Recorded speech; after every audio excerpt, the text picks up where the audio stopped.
북한을 포함한 27개 나라가 참여하는 아세안 지역 안보 포럼 ARF 외교장관회의가 조금 전에 시작이 됐습니다. 북핵 문제와 한반도 사드 배치 문제 등이 주요 이슈로 다뤄질 것으로 보입니다. 취재기자 연결합니다. 권민석 기자. 네, 외교부입니다. 자, 외교장관회의가 당초 예정보다 조금 늦게 시작이 됐다고요? 네, 원래 아세안 지역 안보 포럼 외교장관 회의는 오후 4시부터 열릴 예정이었지만 앞선 회의가 길어져서 조금 전에 시작됐습니다. 남북한과 미국, 중국, 일본, 러시아 등 북핵 6자회담 당사국 외교수장들과 아세안을 포함해 27개국 외교장관들이 모두 참석했습니다. 회의에선 아세안과 동북아 지역 현안들이 폭넓게 다뤄지는데요.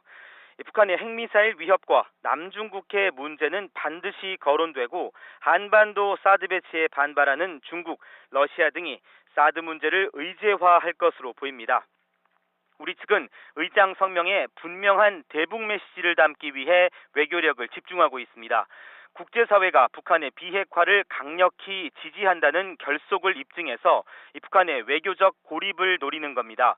그러나 의장국인 라오스가 북한의 전통적 우방국으로 분류돼 선명한 북핵 관련 문안이 반영될지 미지수입니다. 또 노골적으로 사드 배치에 반대하는 중국과 러시아의 존재도 부담입니다. 중러는 우리 측에 불만을 제기한 데 그치지 않고 의장 성명에 사드에 대한 자신들의 입장을 넣으려는 움직임을 보이는 것으로 알려졌습니다. 사드 배치가 중러의 전략적 이익에 반한다는 기존 주장을 공식 메시지로 포함하려는 겁니다. 그러나 의장 성명은 27개국이 모두 동의해야 채택되는 만큼 사드 문제가 직접 언급되진 않겠지만 우리 측은 이와 관련한 간접적 표현이 포함되는 경우도 염두에 둔 채 촉각을 곤두세우고 있습니다. 이런 가운데 회의에 참석 중인 북한 대표단이 자신들의 입장을 별도로 밝힐 것으로 전해졌습니다. 북한 대표단 관계자는 한국 취재진과 만나 회의 중에 나와 입장을 밝히거나 북측 주장을 담은 문건을 돌릴 수도 있다고 말했습니다. 이에 따라 북한은 회의석상에서 국제사회의 대북 제재 부당성과 핵 보유의 정당성을 강조한 뒤 이를 언론에도 공표할 것으로 관측됩니다.